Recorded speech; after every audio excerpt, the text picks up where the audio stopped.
Alors on est Daftet Amoud Bet, on commence à la Mishnah en haut, une dizaine de lignes après le début du Hamoud. Hasuma eno golé, l'aveugle ne va pas en galoute s'il a tué Beshogeg. Divrei Rabbi Yehuda, ça ce sont les paroles de Rabbi Yehuda. D'après Rabbi Yehuda, le souma à l'aveugle, il est exclu du din de galoute de l'exil. Rabbi Meir Omer, Rabbi Meir lui dit, golé, non, il est golé, il est aussi sujet à l'exil. C'est pas parce qu'il est aveugle qu'il est exclu de cette paracha. Il peut lui aussi tuer Beshogeg et être donc soumis à la galoute. Hassoné et no golé. Le sonné, c'est littéralement celui qui déteste, qui est l'ennemi.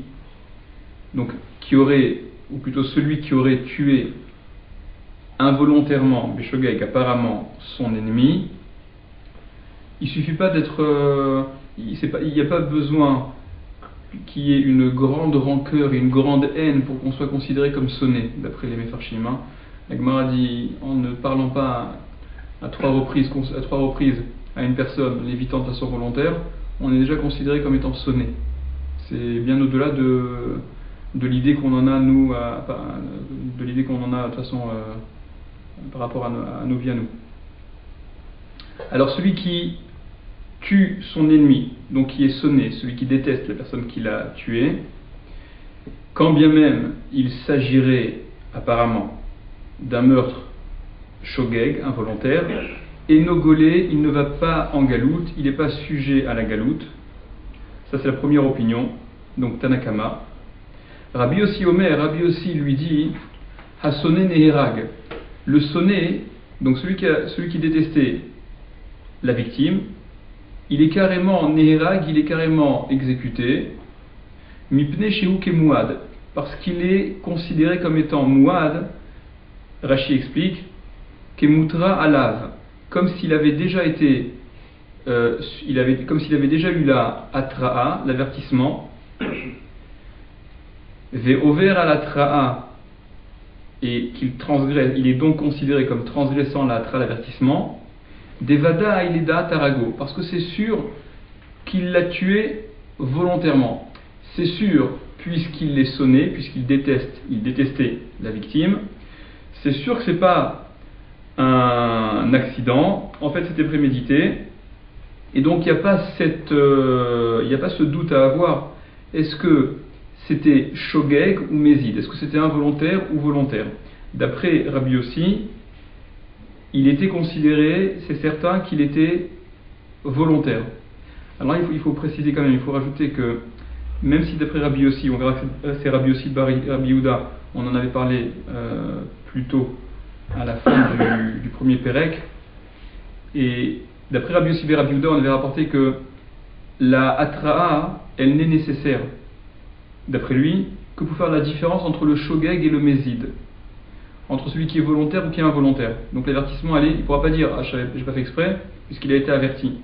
Mais il faut rajouter que c'est pas suffisant de faire la différence entre shogeg ou mézid, c'est-à-dire est-ce que c'est un accident ou est-ce que c'est volontaire. Et lorsque et même donc d'après Rabbi aussi, même s'il n'y a pas de atra'a, même s'il n'y a pas d'avertissement, de toute manière on considère que c'est certainement volontaire puisqu'il le détestait, comme par hasard il a tué la personne qu'il détestait. Mais ce qu'il faut rajouter, c'est ce que le Ritva disait d'Afva Vamudbet plus haut dans la Gemara, quand on parlait justement de cette opinion de Rabbi Yossi et Rabbi Yehuda, qu'il s'agit ici, pour que Rabbi Yossi puisse le condamner à mort, que ce sonné-là, donc cette personne qui a tué son ennemi, il était ce qu'on appelle chaver, c'est-à-dire il connaissait la halacha, il savait que c'était quelque chose d'interdit, parce que, mis à part la différence qui est à faire entre shogeg ou mézid, volontaire ou involontaire, il faut aussi s'assurer que même ce qui est fait volontaire, ce soit fait en connaissance de cause de l'interdit qui est transgressé. Il y a ceux qui expliquent que, au sujet de tuer, tout le monde est considéré comme chaver, tout le monde est considéré comme connaissant l'interdit de tuer, c'est le béaba, et n'importe quel ignorant est au courant que tuer c'est interdit. Donc il ne manque plus que la distinction à faire entre est-ce que c'était un accident ou pas, et d'après Rabbi aussi, d'après Rabbi Yossi et Rabbi Yehuda, c'est certainement pas un accident. On reviendra un petit peu on reviendra un petit peu là-dessus. Donc Rabbi Yossi, au sujet du sonnet, on voit donc une deuxième opinion, celle de Rabbi Yossi qu'on vient d'expliquer. Il y a donc Tanakama qui dit que le sonnet ne va pas en galoute. Il y a Rabbi Yossi qui dit que le sonnet, il est neherag, il est tué, il est exécuté, parce qu'il est considéré comme averti. Et Rabbi Shimon Omer, Rabbi Shimon lui vient et dit Yesh sonné golé, veyesh sonné she'eno golé. Il y a le sonné, il y a celui qui déteste, donc cette personne qui déteste la victime, qui détestait la victime et qui l'a tué. Alors dans certains cas, il peut aller en galoute, être exilé. Veyesh sonné, et il y a un sonné she'eno golé qui n'est pas golé, qui n'est pas exilé. Comment est-ce qu'on fait la différence? Zéaklal, voici le principe. Kol shehu yachol lomar, tout cas où il peut dire, où on peut apprécier la situation et dire les da'at harag, c'est réfléchi, c'est sciemment qu'il a tué, c'était pas un accident, ça peut s'analyser comme n'étant pas un accident. Alors dans ce cas-là, enogolé, il n'ira pas en galoute le sonner, parce qu'il y a une forte présomption que, en effet, ça n'était pas un accident. Veshelo les da'at, mais les cas où manifestement c'était involontaire, c'est pas possible qu'il ait monté une telle scène, c'est tellement peu probable que ça aurait abouti à la mort. Donc dans ces cas-là, où Veshelo les da'at harag, où il a tué mais sans que manifestement ce soit prémédité, à réségolé, il va en galoute, il est sujet à la galoute, il n'y a pas de raison, puisque très certainement il s'agit d'un meurtre béchogeg, il n'y a pas de raison du fait qu'il soit sonné, qu'il le déteste, qu'il détestait la victime, qu'il soit exempté de la galoute. Donc pour Tanakama et pour Rabbi Shimon, quand on dit Assoné et Nogolé, c'est qu'il est Nérag. Non, attention. D'après Tanakama, il va pas en galoute, mais il n'est pas Nérag non plus. Parce qu'il s'agit quand même d'un meurtre béchogeg, qui peut être apprécié en tout cas comme béchogeg. Et il n'a rien du tout alors. Il n'a rien du tout, donc il n'est pas sujet à la galoute, parce qu'il le détestait. Alors on va expliquer un petit peu plus c'est quoi ces opinions-là. Le rachash sur place, il explique la chose suivante. Il dit,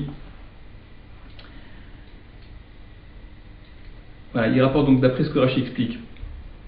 Mashma de Tanakama Sover, il en ressort d'après ce que Rashi explique que Tanakama, qui dit donc ce que tu demandes, que le sonné n'est pas gaulé, le sonné ne va pas en galoute, il en ressortirait que d'après Tanakama, c'est des afilu bechai gavna, que même dans un cas, chez I.F. Charlomar Deleda Tarago, que même dans un cas où il est impossible de dire qu'il l'a tué volontairement, donc très certainement c'était un vrai shogeg, même dans un cas comme celui-là, d'après Tanakama, alors par exemple, Kegon Denafal Minagag, par exemple le cas où il serait tombé du toit, et on reparlera, c'est Tosfot qui ramène ce cas-là, on reviendra là-dessus plus tard. En tout cas, un cas où il semble évident que le sonné a tué la victime, mais de façon involontaire. C'est certain, on est proche de la certitude que c'était Béchogeg.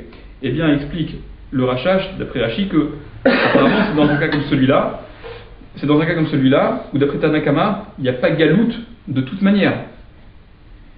Et Nogolé, il ne va pas en galoute, ou des lots qui et non pas comme il a écrit le Barthénora, etc. Et demande le Rachash, ou les Chaora cachés, et apparemment c'est étonnant à comprendre. Maïta Ama, quelle est la raison? Pour quelle raison, si la situation, elle semble parler d'elle-même et démontrer que le meurtre était Béchogeg, pourquoi d'après Tanakama il ne va pas en galoute? Simplement parce qu'il le détestait? En effet, il le détestait, mais il se trouve que, par le plus grand des hasards, c'est très improbable, mais la situation démontre que ce tout petit pourcentage de chance, il est arrivé. Pourquoi il n'est pas soumis à la galoute? Donc dit le Rachash, venir Elomar, il me semble, des Rabbi Shimon Neta'ame, des Darish Ta'ame des Kra, Verabana Neta'amayu des Lo d'Arché. La première réponse que donne le Rachash, il en donne une seule, on va se contenter de ça là pour l'instant, c'est que en fait, Rabbi Shimon, il est cohérent avec son opinion. Il y a une marque dans la Gemara dans Baba Metzia, qui revient souvent, est-ce que Darshinan Ta'ama Dekra ou pas? Est-ce qu'on est Doresh? Est-ce qu'on donne une logique? On essaye de comprendre la raison des mitzvot? Ou est-ce qu'on n'essaye pas de comprendre au-delà de ce que la Torah a dit? D'après Rabbi Shimon, quand la Torah dit quelque chose, d'après tout le monde, il faut comprendre ce que la Torah dit. Mais Rabbi Shimon, il va un petit peu plus. Il pense que même la raison qui n'est pas explicite dans la Torah, mais qui peut être déduite de façon logique, il faut s'en servir et tirer des conséquences de ça. Donc Rabbi Shimon, il dit, tout ce qui est marqué dans la Torah au sujet du sonnet, et qui l'exempte de galout, c'est quoi? C'est Bélo Eva, il ne le déteste pas, Veulo Sonelo, il ne le détestait pas, c'était pas son ennemi. La raison pour laquelle la Torah dit ça, c'est quoi? C'est que si c'était son ennemi, il y a toutes les chances pour que le meurtre qui semblait involontaire, en fait, ne le soit pas, que ce soit quelque chose de prémédité. Seulement, il a fait une belle mise en scène. Mais si on est sûr et certain, d'après la situation, que en effet c'était Behemet Beshogeg, donc d'après Rabbi Shimon, il n'y a pas de raison qu'il soit exempté de galout, cet homme-là, même s'il est sonné. Et pour Tanakama, qui pense que on n'est pas Doresh Ta'ama Dekra, on ne va pas donner de raison supplémentaire à ce que la Torah a dit. La Torah a dit que n'est concerné par la galoute que celui qui n'est pas ennemi, un point c'est tout. Donc celui qui serait ennemi, même si très certainement le meurtre a été causé Béchogeg involontairement, de toute manière il est exclu de la paracha de galoute, celui-là. Ok, c'est ce que le Rachash rapporte dans une première raison. Il y a le Aruch Laner qui va dire la même chose que le Rachash, mais qui développe un petit peu plus. Le Aruch Laner, il est intéressant aussi à ramener celui-là, il dit, ce Aruch Laner là, ce point-là, il est intéressant à ramener parce que le Aruch Laner demande, donc d'après Rabbi Shimon, qui fait la différence. Rabbi Shimon, c'est, comme on vient d'expliquer, ça dépend, on réfléchit, il faut être logique. Si ça peut s'interpréter comme une mise en scène, il n'ira pas en galoute, parce qu'il le détestait, ça fait un petit peu gros. Mais si ça semble véritablement être un meurtre Béchogeg, il ira en galoute. Dit le Aruch Laner, Pirouche, Vadaï shelo ledaat, kemo shepiresh Rashi, Pirouche, Vadaï shelo ledaat, kemo shepiresh Rashi, Michlal de Tanakama, savar de afilu beregavne enogole. Voilà, donc le Aruch Laner fait le même constat que le Rachash. Ce sur quoi Rabbi Shimon vient dire qu'il peut y avoir une galoute, c'est apparemment sur ce cas précis où d'après Tanakama il n'y a pas de galoute. C'est-à-dire dans un cas où il semble certain que c'était Béchogeg. Ve'en yakshot de imken, et il n'y a pas à objecter, dit le Rachash, dit le Aruch Laner. Rabbi aussi de Paligat Tanakama, Vesvirale de Sonen Erag, Echefchar de Yareg, Echideva Dayarag, chez le Daat. Il dit maintenant attention, ne vient pas comprendre pour autant que Rabbi Yossi, qui disait, la deuxième opinion, que le sonnet il est né Erag, il est exécuté, c'est dans un cas comme celui-là où très certainement le meurtre était Béchogeg. Parce que ça voudrait dire, on est en train d'expliquer la marloquette entre Rabbi Shimon et Tanakama sur le cas, comme portant sur le cas où c'est quasi sûr que c'était Béchogeg. Rabbi Yossi ne peut pas dire là-dessus qu'il est né Erag, qu'il est exécuté le sonnet, si on est presque sûr que c'était un meurtre Béchogeg.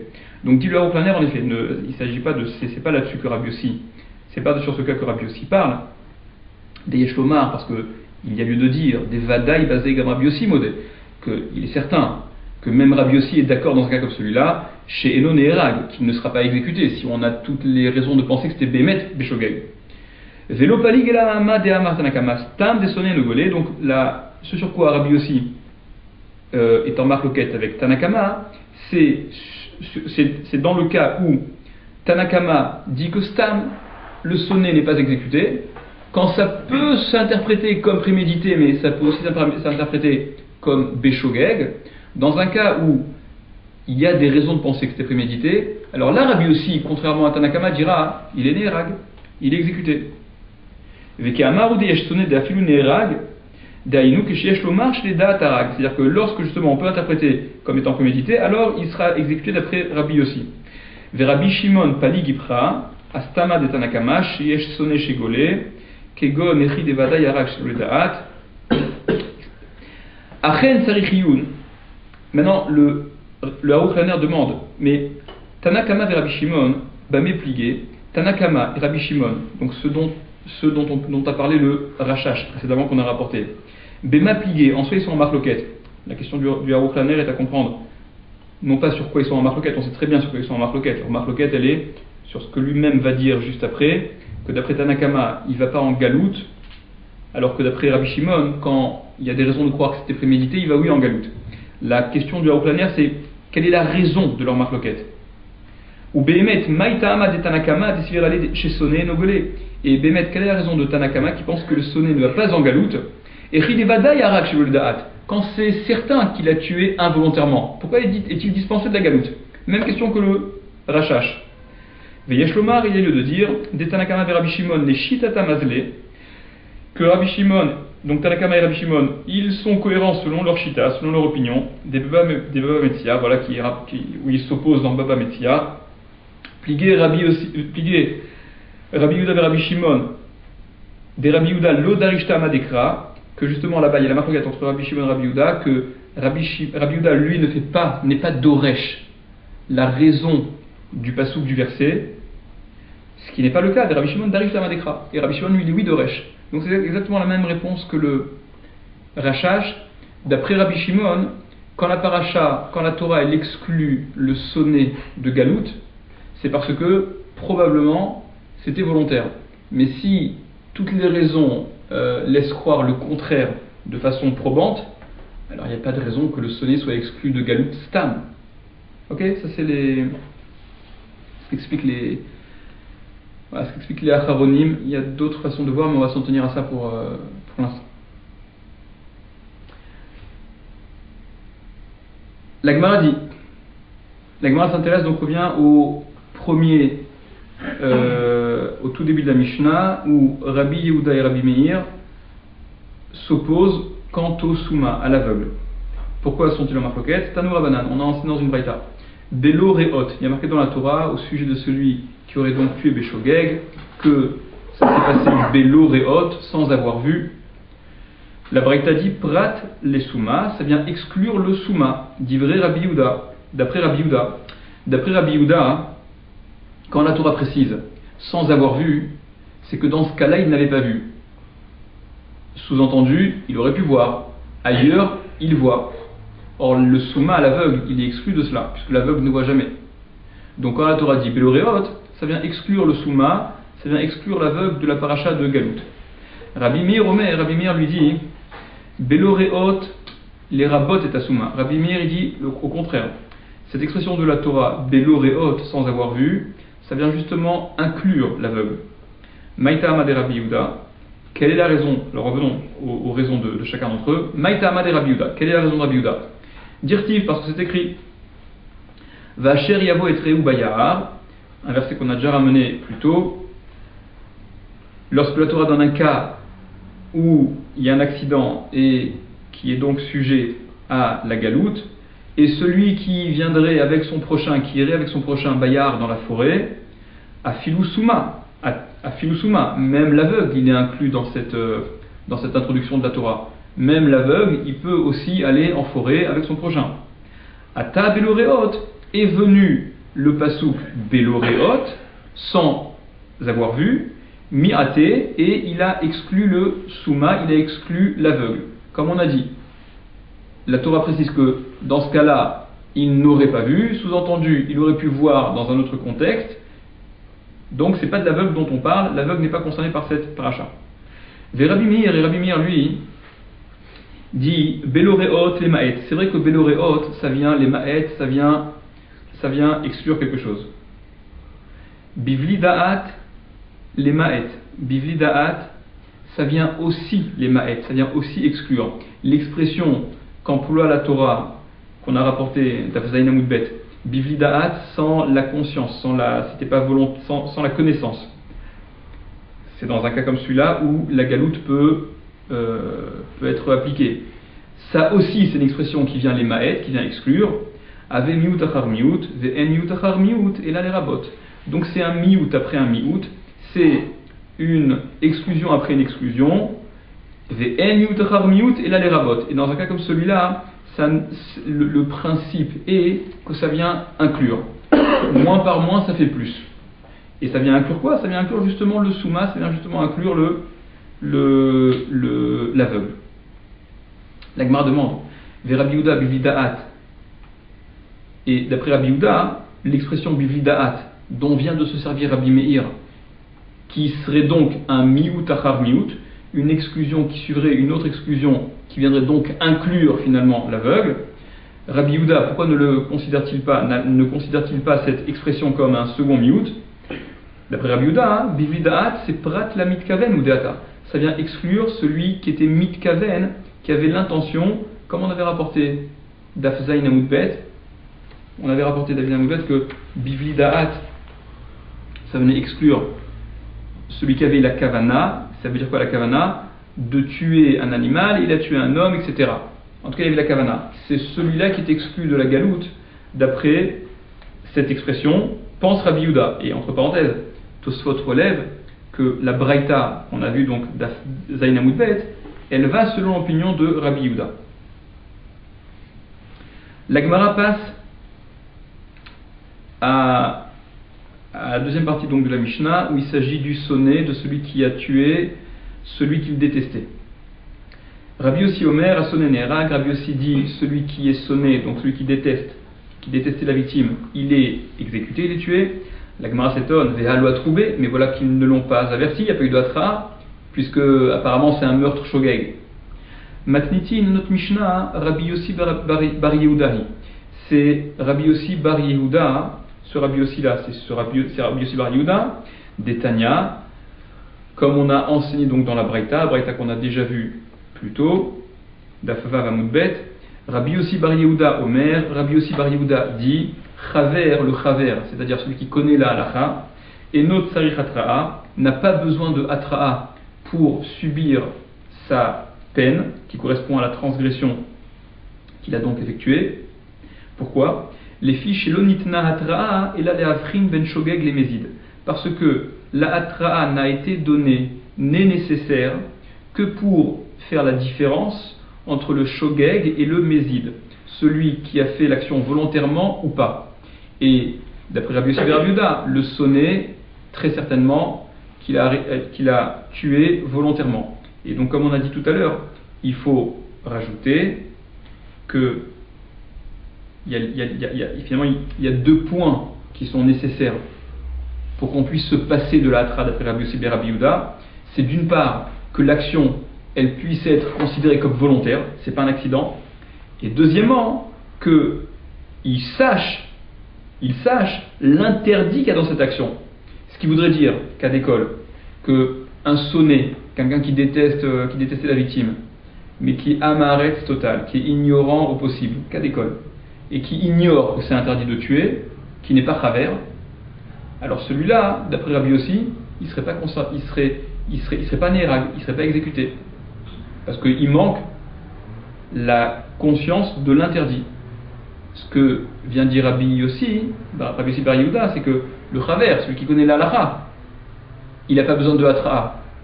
Et pour savoir que c'était volontaire, puisqu'on parle d'un sonné, d'après Rabbi Yossi, c'est sûr que c'était volontaire, dans la mesure où on peut être plus ou moins sûr, à l'exception des cas dont on a parlé, ce que relevait le rachat chez le Aruch Lener. Si la situation démontre le contraire, que c'était vraiment un accident, donc le rachat, le Aruch Lener expliquait que là, même Rabbi Yossi sera d'accord qu'il n'y a pas à exécuter le meurtrier simplement parce qu'il est sonné, simplement parce qu'il le détestait. Ok?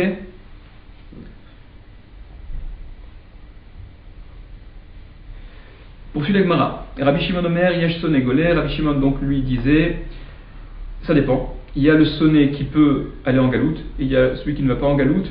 Quand la scène elle est probante que c'était conscient, donc il n'y a pas de galoute, que c'était volontaire, il n'y a pas de galoute.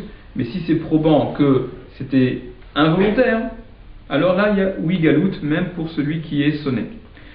La Gemara va mettre en opposition deux braïtot qui émanent de qui sont rapportés au nom de Rabbi Shimon, qui seraient les propos de Rabbi Shimon. Tania, on a enseigné dans une braïta. Ketzad, comment ça marche? Comment ça marche, c'est-à-dire, quels sont les cas où par exemple on peut se dire, là c'était volontaire, là c'était pas volontaire? Donc, Ketzad Amar Rabbi Shimon, yesh sonné golé, veyesh sonné she'eno golé. Comment est-ce que Rabbi Shimon a dit, il y a le sonné qui va en galoute, il y a le sonné qui ne va pas en galoute. Et la Braïta répond, Nifsak golé, nishmat eno golé. Nifsak, quand ça s'est cassé. Si l'objet qui a tué, il était accroché à une corde, le cas dont parlait la Mishnah au début du Pérec, d'Avzaïn Amud Aleph, si la corde, elle s'est cassée, et donc l'objet a chuté, il a tué, golé, là il va en galoute.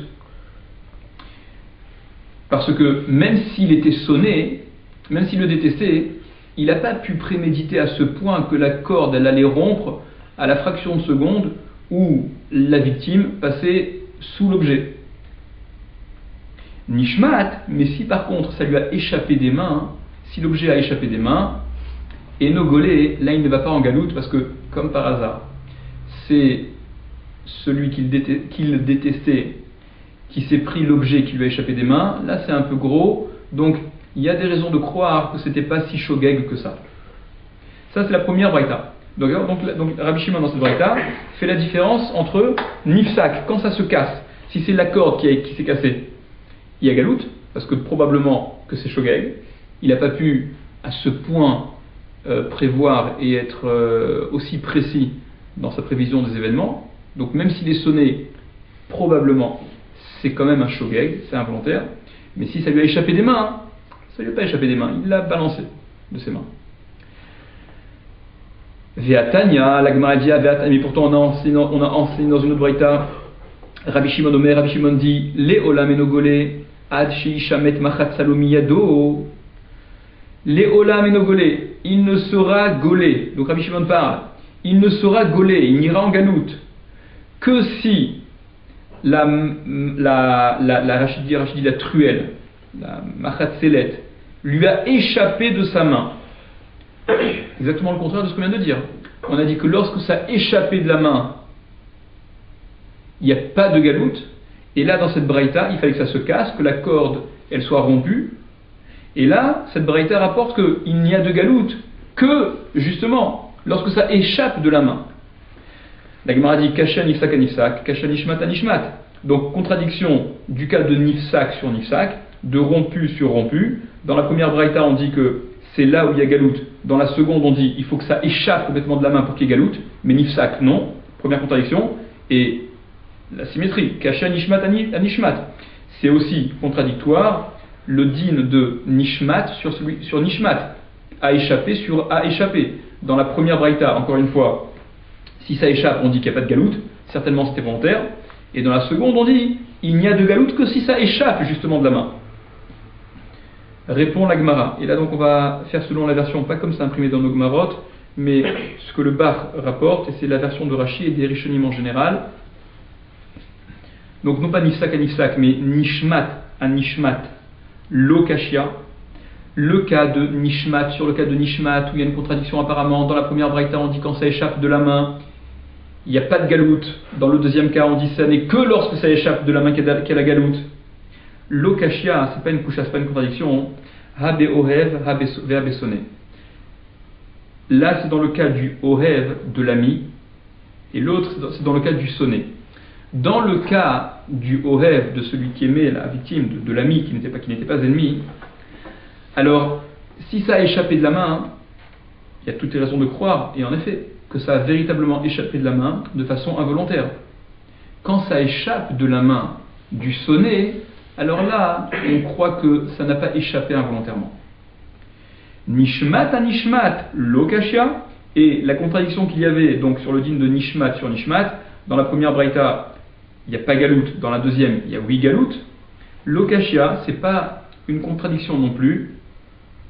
Harebi veha rabanan, ça c'est Rabbi et ça c'est Rabanan. On avait vu dans la Mishnah, Daf Zayin Amud Bet, il y avait une marloquette entre Rabbi et les Chachamim, au sujet de celui qui tuait en allant dans cette fameuse forêt justement, en coupant du bois.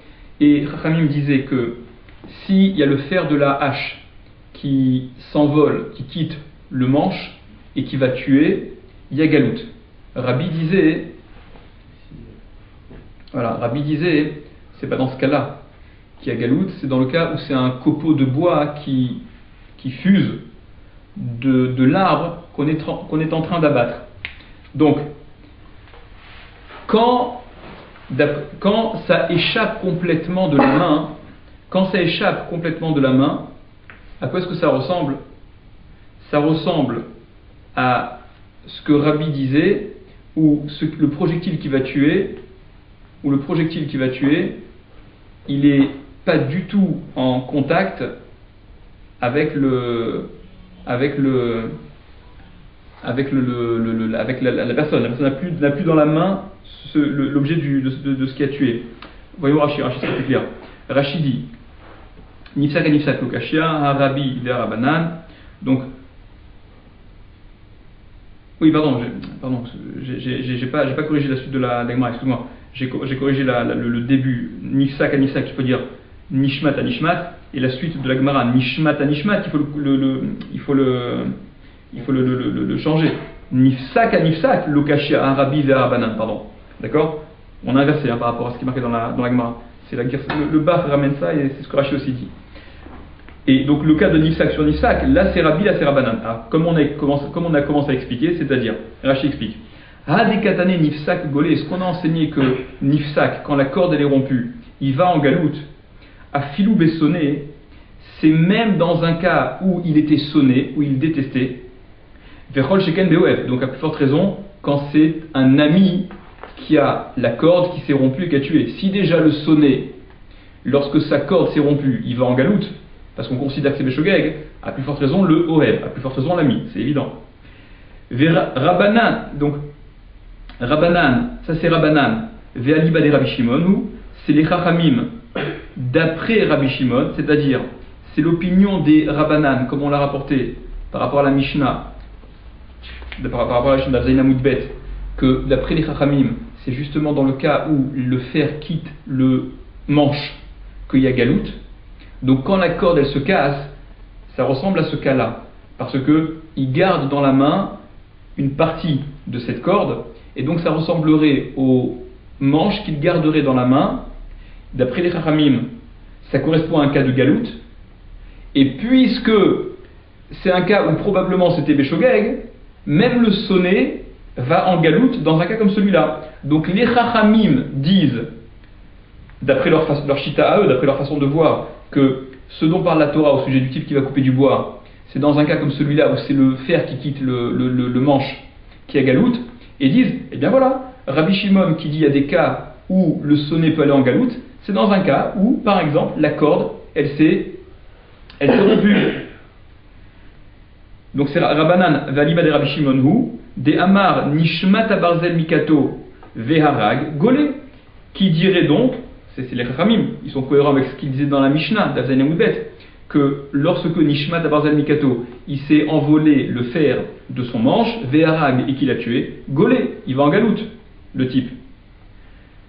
Venifsak Achezel, et la corde qui se casse, qui est rompue, Doumia de Nishmat Abarzel Mikato, ça ressemble au fer qui se serait enlevé du manche chez Nishar Aeged Beyado, parce que reste dans la main la partie qui était prise. Le manche dans un cas, la corde dans l'autre.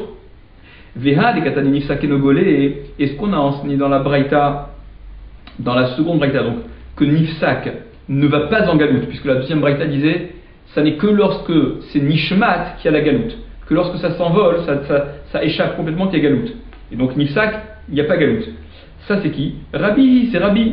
Des Amar, qui lui disait Rabbi, dans la fameuse Mishnah de celui qui va couper le bois, Nishmat Abarzel Mikato, lorsque le fer il quitte le manche, et Nogolé, il n'y a pas de galoute, c'est pas de ce cas dont parle la Torah d'après Rabbi. Tu te souviens de ça? Vehuadin les Chevel à Nifsak. Et donc c'est la même chose pour le Chevel, pour la corde, qui se casserait. Quand il garde un bout dans la main, ça ressemble au manche qui lui resterait dans la main, et qui n'est pas sujet à galoute, d'après Rabbi. Ad Shieshamet Machatsalom Yado, chez En Nishar Biyado Kloum, il n'y aura donc de galoute, d'après Rabbi, que si la totalité de l'objet lui échappe de la main, la truelle, elle lui échappe complètement de la main, l'objet qui a tué lui échappe complètement de la main, Doumia Deminaet Samit Bakea, parce que là ça ressemblerait au fuseau de bois, au copeau de bois qui a fusé. qu'il n'avait absolument pas en main. Il n'a pas eu en main. Il lui reste rien en main. Et donc, Rachid dit donc, il en ressortirait donc que où les rabbis alibadé Rabbi Shimon en les chassonné golé. Et donc, pour Rabbi, d'après Rabbi penserait que Rabbi Shimon exclut totalement le sonnet de galoute. Parce que pour Rabbi, la galoute, elle ne peut avoir lieu que lorsque l'objet il ne reste plus du tout dans la main. Ça correspondrait à quoi? À l'objet qui échappe complètement de la main. Le problème, c'est que lorsque l'objet il échappe complètement de la main, alors on soupçonne que c'est pas shogeg, on soupçonne que c'était volontaire. Donc le sonnet, il est exclu du din de galoute. Ça, c'est ce que dit Rashi. Tosfot conteste et disent, c'est ce que le Rachash ramenait entre parenthèses, que non, c'est dur de dire que Rabbi penserait qu'il n'y a pas de galoute, parce que Tosfot disent Rabbi Shimon c'est le maître de Rabbi, et Rabbi ne peut pas être d'accord avec son maître à ce niveau-là. Donc Tosfot disent que d'après Rabbi, il y a un cas possible de galoute, même pour le sonnet. Quel est-il? Quand il tombe d'un toit, où là c'est sûr et certain, il tombe lui-même d'un toit, il ne va pas se mettre en danger de mort et faire des acrobaties de 10 mètres de haut pour espérer tuer celui qu'il détestait et prendre le risque de se cracher sans causer quoi que ce soit. Donc Tosfot dit dans un cas comme celui-là, c'est un cas à part, et c'est sûr que dans ce cas-là, même le sonnet, il est sujet à galoute. Ok? On poursuit la Mishnah d'après. Les Khan Golin, vers où sont-ils exilés? Vers où vont-ils en exil? C'est quoi la destination de cet exil? Les Harémiklat, vers les villes de refuge. Les Shalosh chez Be'ever Yarden, vers les Shalosh chez Be'eretz Kenaan. Vers les trois qu'il y avait de l'autre côté du Yarden, c'est-à-dire à l'est du Jourdain, côté opposé à la mer, avant d'entrer en Israël.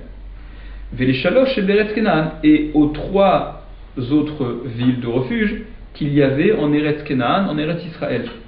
Chez Nehemar, comme il est dit dans la Torah, Et Shelosh Harim Titenu Me'aver la Yarden, les trois villes vous donnerez, donc il faut décider, il y a trois villes qui sont destinées, mais Ever la Yarden, de l'autre côté du Jourdain, Ve'et Shelosh Harim Titenu Be'eretz Kenaan, et trois villes vous donnerez en terre de Kenaan, donc 3 et 3.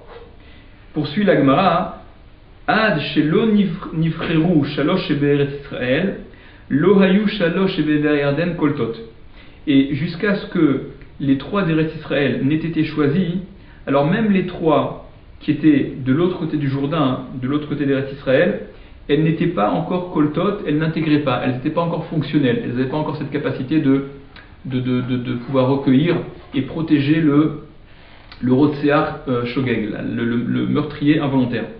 Chez Nehemar, pourquoi? Parce qu'on sait qu'il fallait que les 6 aient été déterminés pour que les 3 premières elles soient fonctionnelles. Chez Nehemar, parce qu'il est dit Shesh Aremiklat Tiena, 6 villes de refuge, Tiena, elles seront. Ad Sheyu Sheshtan Koltot Keachat, jusqu'à ce qu'elles soient les 6 Koltot, qu'elles intègrent, qu'elles protègent, qu'elles soient fonctionnelles, Keachat, comme une seule et même, qu'elles soient toutes ensemble. Parce que quand la Torah dit il faut en désigner 3 d'un côté et 3 de l'autre, il n'y a pas besoin de dire donc les 6 elles seront. 3 et 3 ça fait 6. Si la Torah répète et insiste Shesh Aremiklat Tiena, les 6 elles seront, il faut qu'elles soient ensemble, fonctionnelles, pour que chacune d'entre elles puisse être fonctionnelle. Ou mechubanot lahen drachim miso lezo. Et il y avait des chemins de l'une à l'autre. Si on traduit dans les mots, miso lazo c'est de l'une à l'autre. Et la Gemara va expliquer qu'en fait le sens de miso lazo de l'une à l'autre, c'est pour arriver à chacune de ces villes de refuge, il fallait qu'il y ait des chemins qui soient bien balisés, que ces villes de refuge soient faciles d'accès. Parce que tout l'intérêt de ces villes-là, c'était quoi? C'était permettre à l'assassin involontaire d'être protégé. d'être protégé du Goël Adam, d'être protégé du vengeur de sang, du proche de la victime qui voudrait se venger et tuer l'assassin. Donc il fallait que ces villes soient faciles d'accès. Le Aruch Laner relève que, apparemment, le sens des mots miso-lazo, ça voudrait dire que les chemins ils doivent être balisés d'une ville à l'autre, alors que le sens qu'on donne en fait, c'est les chemins pour arriver à chacune de ces villes doivent être balisés. Les deux sont vrais d'après le Aruch Laner. Chez Neymar, comme il est dit, Tachin lecha haderer, prépare-toi le chemin, donc que le chemin soit facile d'accès, qu'il y ait des chemins qui permettent d'accéder. Veshilashta, et on va diviser avec des tiers, on va expliquer ce que ça veut dire.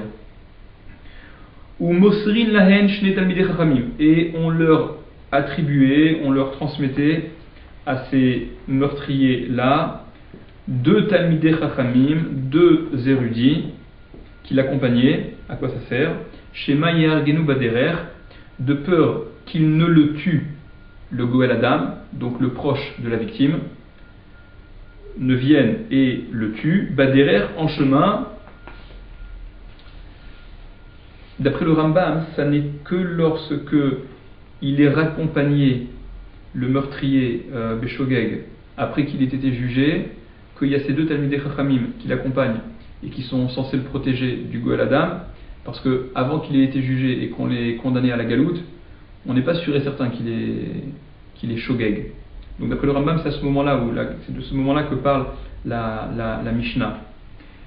Vida Beru Elav, et ils lui parleront, c'est-à-dire que les Talmidei Chachamim, ils seraient à même de parler et d'essayer de calmer l'envie de vengeance du Goël Adam.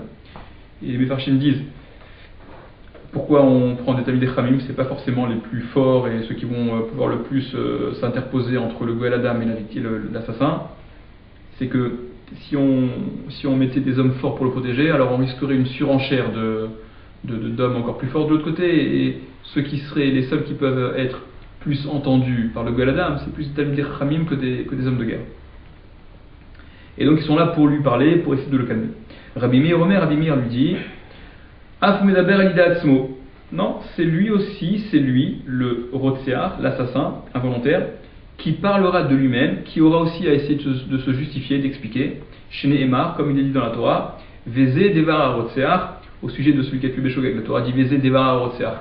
Et là, le mot devar, il est à comprendre. Le sens premier, c'est devar Rotsear. Voici le sujet du Rotsear. Voici ce qu'il en est du Rotsear, de l'assassin. Mais à prendre au sens de devar comme signifiant dibour, parole. Donc d'après Rabbi Meir, la Torah montre par là que lui aussi, le Rotsear, doit user de sa parole pour se protéger si besoin en est. Rabbi Yossi Bar Yehuda dit, Bitrila, au début, Echad Shogeg vechad Mezid, aussi bien le Shogeg que le Mezid, donc le meurtrier involontaire que le volontaire, Makdimin Nahare Miklat, ils allaient dans les villes de refuge, bien qu'ils étaient Mezid. Et Rashi rapporte qu'on apprend ça on apprend ça dans le Sifra, des Bérav. Ou Beddin Sholchin Wevinoto Misham, et c'est le Beddin qui envoyait des personnes pour le récupérer de là-bas et le juger. Mishnitreyev Mita Bebeddin Arguhu, celui qui était condamné à mort par le Beddin, eh bien il était exécuté. Veshelonitreyev Mita, et celui qui n'était pas Chayav Mita, qui avait donc tué Shogeg, ou en tout cas qui n'était pas concerné il ne s'agissait pas d'un Mezid, alors Patrou, il le dispensait. Voilà, s'il n'était même pas concerné par la galoute, il n'était ni Mezid, ni sujet à galoute, et Mishnitreyev Galout, et celui qui était Chayav Galout, Marzirinoto Limkomo, on le ramenait à sa place, donc dans cette ville de refuge. Chez Neymar, comme il est dit, Veheshivu Oto Haeda Elir Miklato, ils le ramèneront l'assemblée à la ville, à sa ville de refuge, etc. La suite du pasuk. Voilà, Rashi précisait que ce qu'on a dit au tout début de la Mishnah, que les 3 premières villes avant Bever à Yarden, qui étaient avant Eretz Israël, qui étaient de l'autre côté du Yarden, elles n'étaient pas fonctionnelles tant que les 3 autres d'Eretz Israël aient été choisies. Et ça, c'est le temps que ça a duré pour Kibush Eretz Israël, la conquête et le partage d'Eretz Israël, qui était menée par Yoshua, et ça a duré 14 ans. Comme on sait que ça a duré c'est la conquête d'Israël. Dit la Mishnah, la Gemara, Tanou Rabbanan, on a enseigné, nos maîtres ont enseigné. Shalosh Harim Yivdil Moshe Be'ever Yarden. Il y a 3 villes que Moshe Rabbeinu il a déjà séparées, Be'ever Yarden, de l'autre côté du Jourdain. Bon, la Gemara reviendra là-dessus après. Uchnegdan Yivdil Yoshua Be'eretz Kenaan. Et en contrepartie, il a désigné Yoshua 3 autres villes, Be'eretz Kenaan. Donc face à ces 3 villes de Be'ever Yarden, Yoshua en a désigné 3 autres en Eretz Kenaan.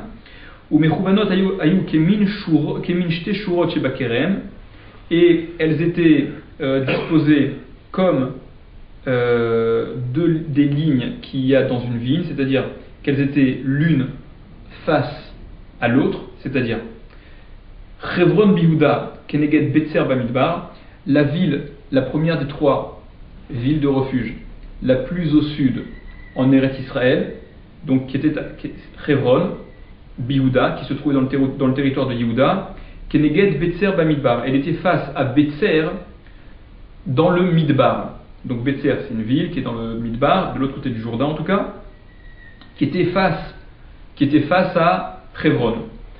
Un peu plus au-dessus, en Eretz Israël, Shechem Bahar Behar Ephraim. Il y avait Shechem sur le Har Ephraim, Keneged Ramot Bagilad, qui était face à Ramoth dans le Gilad, donc de l'autre côté du Jourdain. Et enfin, Kadesh Be'ar Naphtali, la ville de Kadesh, qui était sur le Har Naphtali, Keneged Golan Babashan, qui était face à la ville de refuge Golan Babashan, dans le Bashan, donc de l'autre côté du Jourdain. Veshilashta, et c'est quoi cette expression de la Torah Veshilashta? Tu les diviseras en 3, tu feras des tiers.